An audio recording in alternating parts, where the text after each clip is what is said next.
If I Ran a Circus by Dr. Seuss.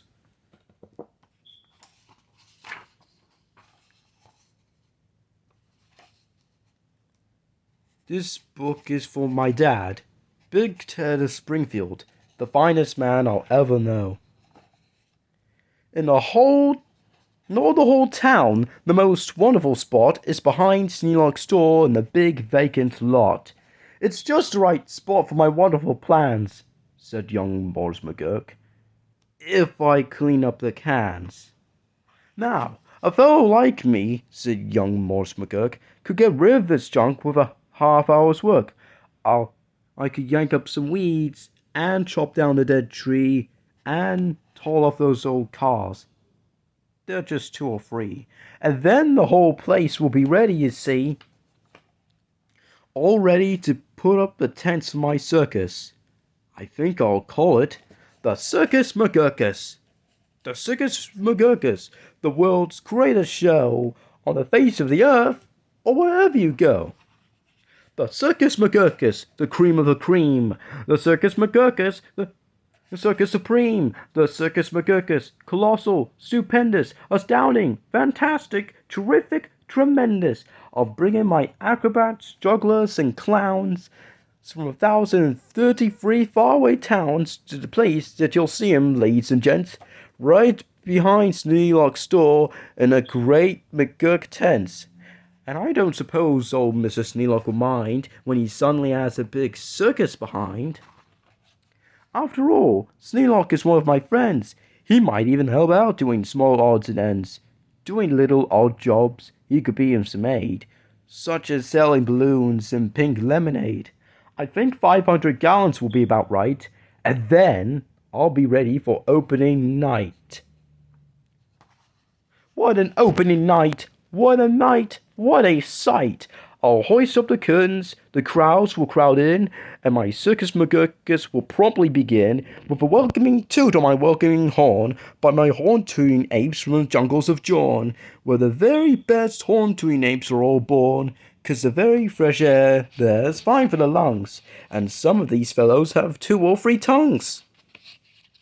This way, step right in. This way, ladies and gents. My sideshow starts here in the first of my tents.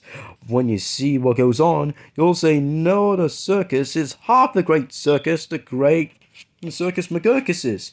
Here on stage 1, from the ocean of Ulf, is a sight most amazing. A walrus named Rolf, who can stand on 1 whisker, this wonderful Rolf, on the top of 5 balls, 2 for tennis, 3 golf. It's a marvelous trick, if I say so myself.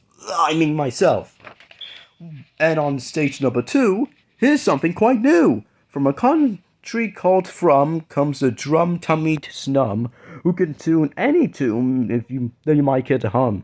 Doesn't hum a bit, 'cause his drum-tummy's numb.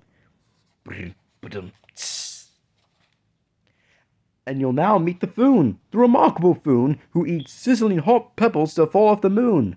And the reason he likes them red-hot, it appears, is he greatly enjoys blowing smoke from his ears. Of course, pebbles like this are quite hard to collect, but Sneelock will manage somehow, I expect. After all, Sneelock is one of my friends, and I'm sure he'll help out doing small odds and ends. And on stage number 4, see the wily Waloo, who can throw his long tail as a sort of lasso. With a flip of the hip, with a tail of its kind, he can capture whoever's standing behind. He'll capture Sneelock. I'm sure he won't mind. And now, here's a hoodwink who winks his wink hood. Without a good wink hood, a hoodwink can't wink good. And folks, let me tell you, there's only one circus with wink-hooded hoodwinks. The Circus McGurkus. The show of all shows. There's no other showman who shows you a show with a blindfolded bowman. The blindfolded bowman from Brigaborough, the world's sharpest sharpshooter. Look at him shoot through the holes of 4 donuts, 2 hairs on the worm, and the knees of 3 birds without making them squirm. And then on through Crabapple, up on the head of Sneelock, who likes to help out, as I've said. And now, come to the spot where the spotlight is hot, and you'll see in the spotlight a juggling jot who can juggle some stuff you might think he could not, such as 22 question marks, which is a lot, and also 44 commas, and also 1 dot. That's the kind of a Circus McGurkus I've got. But that's just my sideshow. A start, a beginning. This way to the big tent, you'll find a head spinning. Why, ladies and gentlemen, youngsters and oldsters, your heads will quite likely spin right off your shoulders. So hurry, step quiet, step lively, quick, ladies and gents, and get into your seats in my tent of all tents. My parade of parades is about to commence. To the big tent. You'll see Drum Major Sneelock fling-flang his baton, and my organ McGurkus come on with its hot steaming pipes of gold brass-plated tin, snorting all sorts of snorts in a bumbling din, with super stupendous, tremendous, roarous. And when I play Pick Dixie, please join in the chorus.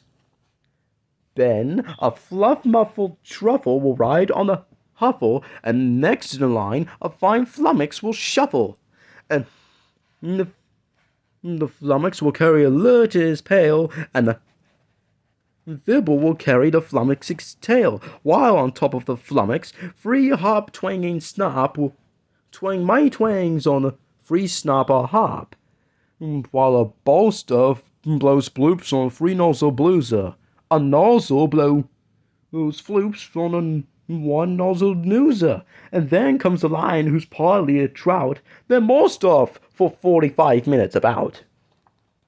And then, behind them, then while everyone cheers, come my to and fro marchers who come in 5 layers. Yes, the fro's march on 2s, and the 2s march on fro's. Don't know how they do it, but that's how it goes. And now comes an act of enormous.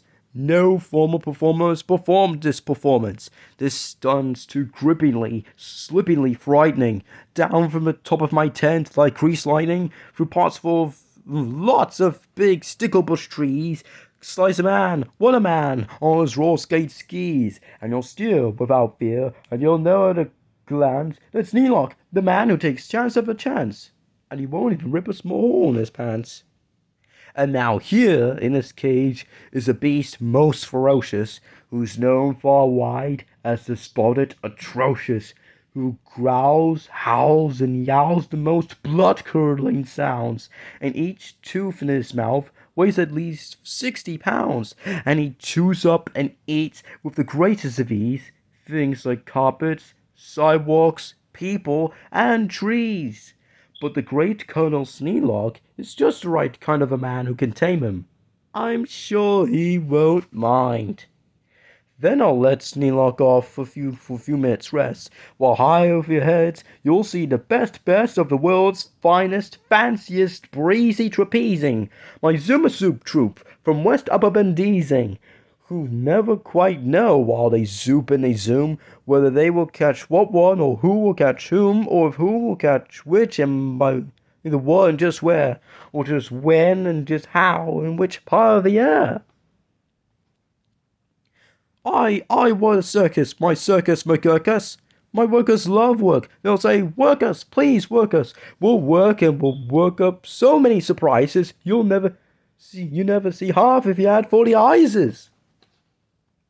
And now we're getting Sneelock. Brave Sneelock is back, risking life on my patented life-risking track, while the speeds, as I call my colliding collusions, surround us with cars, cold abrasion contusions.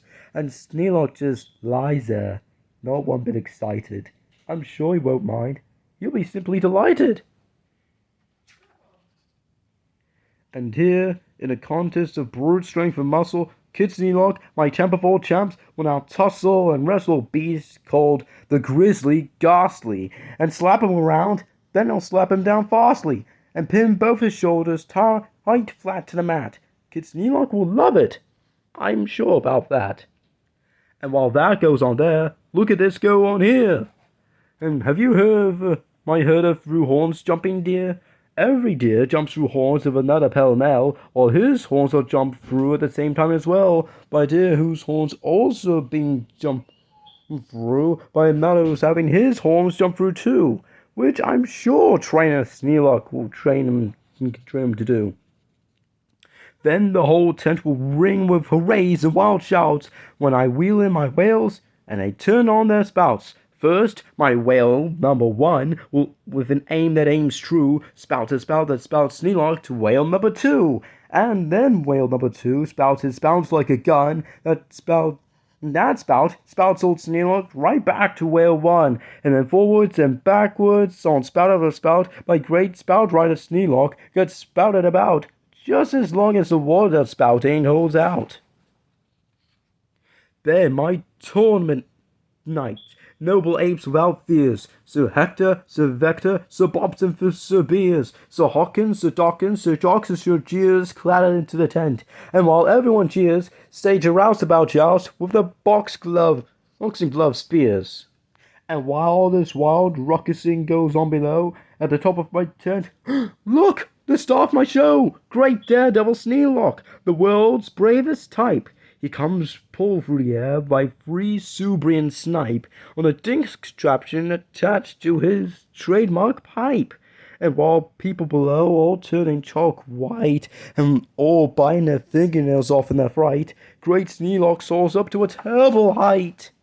Then he shakes himself loose. He starts down with a dive such as no man on earth could come out alive. But he smiles as he falls, and no fear does he feel. His nerves like iron, his muscles like steel. And he plunges down, with his hair still combed neat, 4,692 feet. Then he'll land in the fishbowl. He'll manage just fine. Don't ask how he'll manage. That's his job, not mine. Why, he'll be a hero. Of course he won't mind when he finds that he has a big circus behind. The end. This story was stupendous. This is the Dr. Seuss Fanatic signing off.